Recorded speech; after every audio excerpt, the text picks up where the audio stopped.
그 레저 산업이 이제 코로나 때 이제 굉장히 어려웠지 않았냐라는 게 있는데 이제 정확히는 여행 산업이 어려웠죠. 그렇죠. 여행 관광이 좀 어려웠고 레저 산업은 오히려 그 시기에 많은 발전을 오히려 했죠. 비대면이나 이렇게 가족들 또는 스스로 개인화된 개인화된 활동 체험이었던 것들은 많이 발전해서 보트도 마찬가지로 그 당시에 이제 꽤 좀 성장을 했고요. 근데 이제 오히려 제품이 부족해서 이제 또 공장들은 또 코로나로 인해서 생산이 차질이 생겨서 그런 상황이었었는데 지금 이제 코로나가 해제된 이후에는 이제 그 아까 이 산업은 소비력이 있고 경제력이 있어야 되는데 소비가 이제 다 여행으로 또 반대로 가다 보니까 이제 레저 쪽이 사실 좀 지금 조금 소비가 위축돼 심리가 좀 위축돼 있는 거죠. 그런 면이 좀 있습니다. 하지만 뭐 어찌됐건 이제 국가 경제가 우상향을 하고 국민들의 소득이 올라간다면 또 이 레저 산업도 동반 성장할 수 있는 그런 배경이 있는 것도 맞는 것 같습니다. 내년 봄 경기 보트쇼가 열릴 때쯤 풀리지 않을까요? 그때 풀려야죠. 그때를 기점으로 경기 보트쇼를 통해서 또 산업이 또 경기 보트쇼에 맞춰서 열심히 신제품들을 준비하시면 대박이 나실 것 같습니다. 좋은 말씀입니다.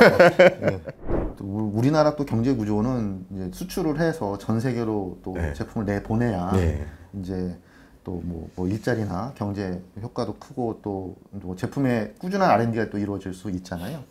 그런 측면에서 그 지금 제품이 이제 글로벌한 수준의 경쟁력을 갖추게 하려면 어떤 게 좀 필요하다고 보시나요?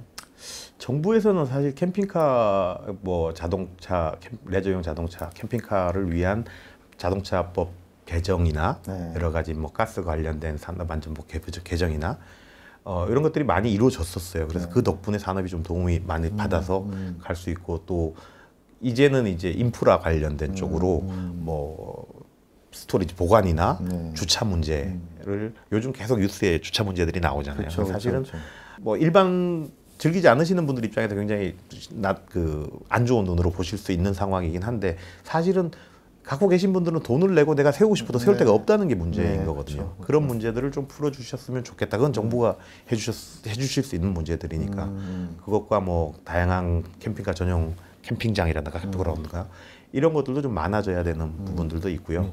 그 다음은 문제는 수출이나 이런 부분들은 사실 우리가 가장 어려운 게 특장 차라고 봐야 되거든요. 캠핑카도.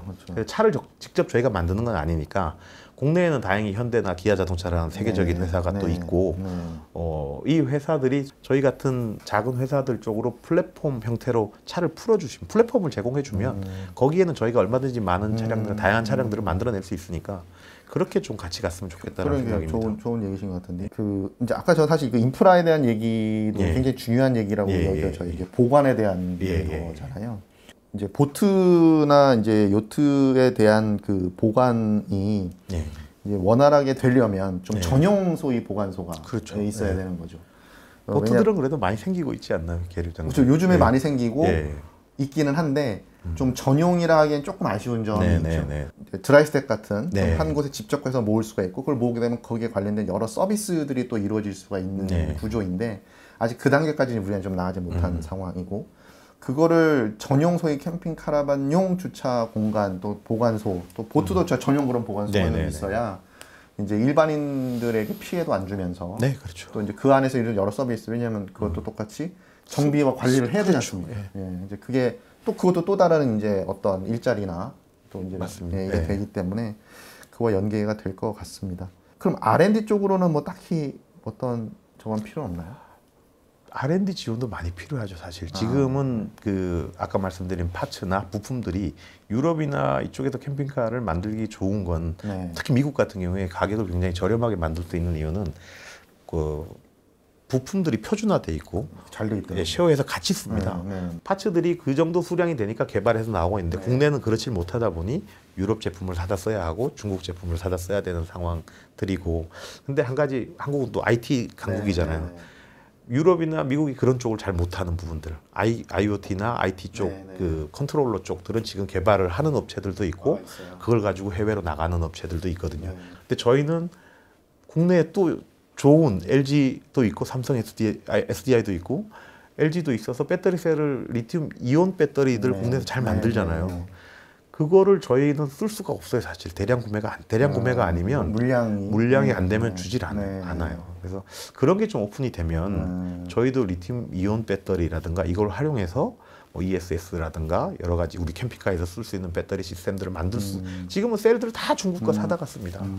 그래서 그런 쪽에 협업할 수 있는 것들이 좀 갔으면 좋겠다. 그러네요. 그런 부분들은 좀 아쉽네요. 우리가 갖고 있는 기술인데. 아까 말씀드린 트레일러 같은 경우도 배터리가 들어갈 수 있는 부분들이 있거든요. 공간이. 네, 공간이. 그래서 거기서 뭐 꼭 구동이 되는 것만이 아니라 저장 장치로서의 배터리, 거기다 약간의 구동력을 넣는 것들 이런 것들도 충분히 개발을 할 수 있을 텐데 그런 것들이 좀 아쉽죠.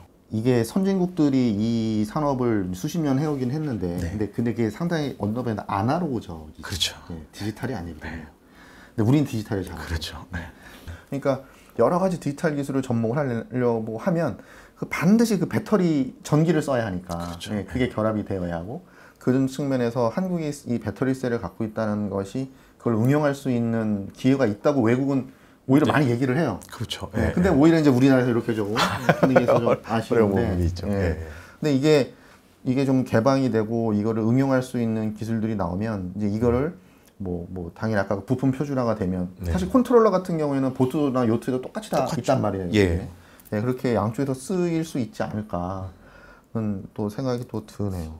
그리고 저 요 VTL 얘기를 조금 하고 싶은데 전기를 못 쓰는 공간이 있을 때 이제 우리가 캠핑 카라반에서 내가 전기를 많이 필요하려면 이제 배터리 셀을 많이 장착을 해야 하고 이거는 이제 무게와 또 이제 또 그 비용을 동반하기 때문에 지금 전기차가 많아지는 이 시기에는 전기차에서 전기를 뺄 수 있다면 이제 그 비용과 여러 가지 면을 절감을 할 수 있는 것이잖아요. 근데 이제 한국 자동차는 요 VTL 서비스가 가능하기 때문에 이제 그 외국 자동차에 비해서 이제 이런 그 캠핑 쪽과 연계할 수 있는 어떤 좀 잠재적인 기술이 있는 면이 되게 전 효과가 있을 것 같아요. 근데 물론 높은 레벨의 이제 단독된 어떤 캠핑카 자체는 이제 상관이 없지만 카라반 쪽에서는 이제 굉장히 필요한 좀 기술이어서 제가 EV6 전기차를 타고 있는데 그걸 갖고 2박 3일 캠핑을 가봤는데 난방은 사실 조금 어려워요. 난방에는 전기를 많이 소모해요. 그리고 V2L 기능이 있는 차들이 이제 트레일러를 끄는 트레일링 모드가 들어가면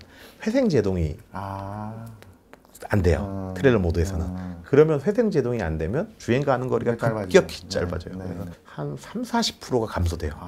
굉장히 많이 감소되는. 그러니까 500km를 갈 수 있었던 차가 갑자기 350km, 300km대로 줄어드니까 서울에서 저희가 이천인데 이천에서 출발해서 충주 정도를 왕복할 수 있는 100km 정도 거리를 갔다가 100km 정도 와야 되니까 왕복하는데 200km를 소모해야 되니까 실제 가서 내가 쓸 수 있는 양이 한 130-140km를 달릴 수 있는 한번 해야 되겠네요. 충전을 한번 해야 되는데 얘를 달고 있으면 또 불편해요. 충전하기가.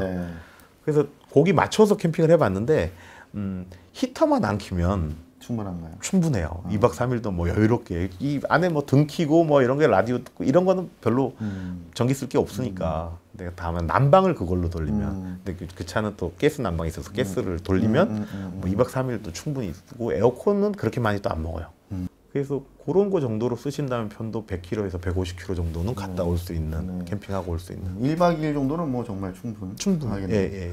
좀 혹시 또 뭐 마지막으로 하고 싶은 말씀이나 뭐 있으신가요? 뭐 요즘 경기가 조금 어려워지니까 저희는 보트를 만들어 볼까 그러는. 보트 시장이 더 크고 좋을 것 같다는 생각. 보트를 만든다는 것이 이제 선입견이 그거죠. 아니 내가 뭐 조선공학도 좀 알아야 되고 뭐 좀 이런 선형 기술도 알아야 되고 할 것 같지만 이제 그 보트 빌더 분들의 이제 기술력은 그것이 아닌 상태에서 와서 하는 분도 꽤 많이 있어요. 소재라든가 이런 부분들이 유사성이 있기 때문에 결국에는 저는 지금 여기에 있는 아까 성공된 국내 제조사의 상당수가 보트 제조 쪽으로도 들어올 수 있다고 봅니다. 저희는 협업을 할 수 있으면 좋겠다는 생각해요. 뭐 아주 호화로운 요트들은 저희보다 인테리어가 더 좋겠지만 사실 소형 보트나 요트 쪽은 가보면 인테리어는 이거 우리가 더 잘할 것 같은데? 라는 생각도 사실 하거든요. 이런 거 국가 렌즈나 뜨면 딱 좋을 것 같은데. 그러게. 모르는 분들이 있을 수 있으니 뭐 이런 저희 좀 대화를 통해서 또 그런 또 의사결정자라든가 그런 쪽에 관계된 분들이 관심을 가지시고 그런 사업들이 좀 만들어졌으면 하는 생각도 있습니다. 오늘 여러 가지 말씀 감사했고요. 또 저희는 또 잘 준비해서 내년 또 경기보트쇼에서 신제품과 또 좋은 제품으로 또 찾아뵙도록 하겠습니다. 감사합니다. 감사합니다.